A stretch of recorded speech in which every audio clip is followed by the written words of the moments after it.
Hello दोस्तों, आपके अपने YouTube चैनल सहज मैथ्स स्टडी में आप सभी का स्वागत है।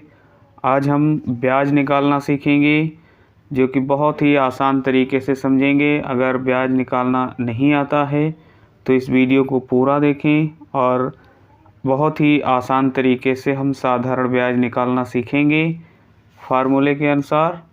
तो देखते हैं सबसे पहले इसमें इसका फार्मूला क्या होता है।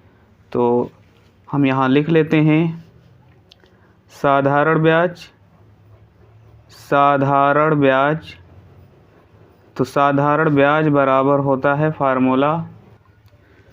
तो साधारण ब्याज बराबर ये जो फार्मूला है, मूलधन गुणे दर गुणे समय बटे 100, ये इसका फार्मूला होता है। जहाँ पर मूलधन क्या है, ये है 12,100 रुपये, और जहाँ पर दर क्या है, दर दी गई है 5%, और समय क्या है यहाँ 3 वर्ष। तो हम यहाँ पे लिख लेते हैं। तो मूलधन क्या है यहाँ लिख लेते हैं मूलधन। तो मूलधन हम लिख लेते हैं यहाँ पर 12,100 रुपये, और यहाँ पर जो दी गई है दर को लिख लेंगे 5% है, 5% दर है, और ये भी वार्षिक है 5% वार्षिक। उसके बाद यहाँ पर लिख लेंगे समय, और समय कितना दिया है 3 वर्ष, ये लिख लेंगे 3 वर्ष। अब हमको इस फार्मूले के अनुसार इसको रख देना है और हमको साधारण ब्याज मिल जाएगा। तो साधारण ब्याज यहाँ हम शॉर्ट में लिख लेते हैं साधारण ब्याज। तो साधारण ब्याज का फार्मूला होता है, ये दिया गया है। तो मूलधन कितना है, जहाँ पे मूलधन है जितना उतना हम रख लेंगे। मूलधन की जगह पे हम रख लेंगे यहाँ पर 12,100 रुपये। तो यहाँ लिखेंगे 12,100, और गुणे दर यहाँ पर दी गई है 5%, तो यहाँ लिख लेंगे 5, और गुणे समय दिया गया है यहाँ पर 3 वर्ष, तो यहाँ लिख लेंगे 3, और बटे में यहाँ पर हम लिख लेंगे 100। और जब इसको सॉल्व करेंगे तो हमको क्या करना होगा, 2 ज़ीरो से 2 ज़ीरो ये कट जाएंगे। अब ऊपर यहाँ पर हमको मिला है 121 गुणे 5 गुणे 3, तो यहाँ इनको हम आपस में गुणा कर लेंगे। तो 121 गुणे यहाँ हो जाएगा 5 तियाँ 15, और 15 का गुणा जब हम करेंगे 121 से, तो 15 एकम 15 के हो जाएंगे 5, 15 एकम 15 के यहाँ पर हो जाएंगे 5, हासिल आएगा 1, और 15 दूना 30, और 1 हासिल तो हो जाएगा 31 का 1 हासिल आएंगे फिर 3, और फिर 15 एकम 15 और 3 हासिल तो हो जाएंगे 15 3 18। तो यहाँ इस प्रकार से 1,815 रुपये ये हमको ब्याज के रूप में मिल जाता है। तो यहाँ लिख लेंगे अतः साधारण ब्याज बराबर 1,815 रुपये होगा, और यही इसका आंसर हो जाएगा। तो इस प्रकार से हम साधारण ब्याज को निकालते हैं, जिसमें ये होता है मूलधन, और ये होता है दर, और ये जो दिया है ये टाइम है, ये समय है। और इसका फार्मूला अगर हम इंग्लिश में लिखेंगे तो यहाँ ऐसे हम लिख सकते हैं, यहाँ पर SI सिंपल इंटरेस्ट बराबर होता है, मूलधन को प्रिंसिपल कहते हैं P से लिखते हैं, दर को लिखते हैं R से, और टाइम मतलब T से, समय को लिखते हैं T से। यहाँ पर गुणे का निशान लगा सकते हैं, और बटे में यहाँ 100 है तो यहाँ हम लिख लेंगे 100।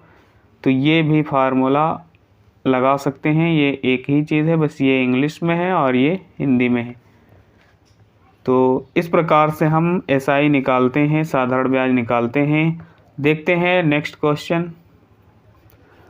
तो अगला क्वेश्चन दिया गया है 230 रुपये का 6% की दर से 2 वर्ष का साधारण ब्याज ज्ञात करो, और दर जो है ये वार्षिक है, ये बात तुमको ध्यान रखना है। यहाँ लिख सकते हैं वार्षिक। तो 6% की वार्षिक दर है, 2 वर्ष का साधारण ब्याज हमको बताना है। तो सबसे पहले हम यहाँ पे लिख लेंगे मूलधन क्या है, तो यहाँ लिखेंगे मूलधन यहाँ पर दिया गया है 230, तो यहाँ लिख लेंगे 230 रुपये, और यहाँ दर दी गई है तो यहाँ लिख लेंगे दर, और दर है 6%, इसको लिख लेंगे 6%। और टाइम जो दिया गया है समय, समय यहाँ पर हम लिख लेते हैं 2 वर्ष है तो यहाँ 2 लिख लेंगे। अब हमको यहाँ पर फार्मूला रखना है। फार्मूला अभी हमने देखा, फार्मूला है साधारण ब्याज। साधारण ब्याज बराबर मूलधन गुणे दर गुणे समय और बटे में 100 हो जाता है। तो यहाँ पर साधारण ब्याज बराबर हमको मिल जाएगा, साधारण ब्याज बराबर मूलधन है 230 तो यहाँ लिख लेंगे 230, और दर है, दर की जगह पर दर लिख लेंगे गुणे 6, और समय की जगह पर समय लिख लेंगे 2, और बटे में यहाँ पर है 100 तो लिख लेंगे 100। 1 0 से 1 0 कट जाएगा, ऊपर हम गुणा कर लेंगे, और जब ऊपर गुणा करेंगे तो 6 दूनी हो जाएगा 12, और यहाँ है 23 गुणे 12, और बटे में यहाँ पर दिया है 10, यहाँ लिख लेंगे 10। अब यहाँ पर 23 और 12 का आपस में गुणा करेंगे और 10 से भाग देना है, तो 12 तियाँ हो जाएगा 36 के 6 हासिल आएंगे 3, और 12 दूना 24, 24 और 3 हो जाएगा 27, और बटे में है 10 तो बटे में लिख लेंगे 10। और हम जानते हैं कि 10 से जब भाग किया जाता है तो दाईं ओर से 1 के बाद पॉइंट लगा देते हैं ऊपर वाली संख्या में, और 10 से भाग हो जाता है।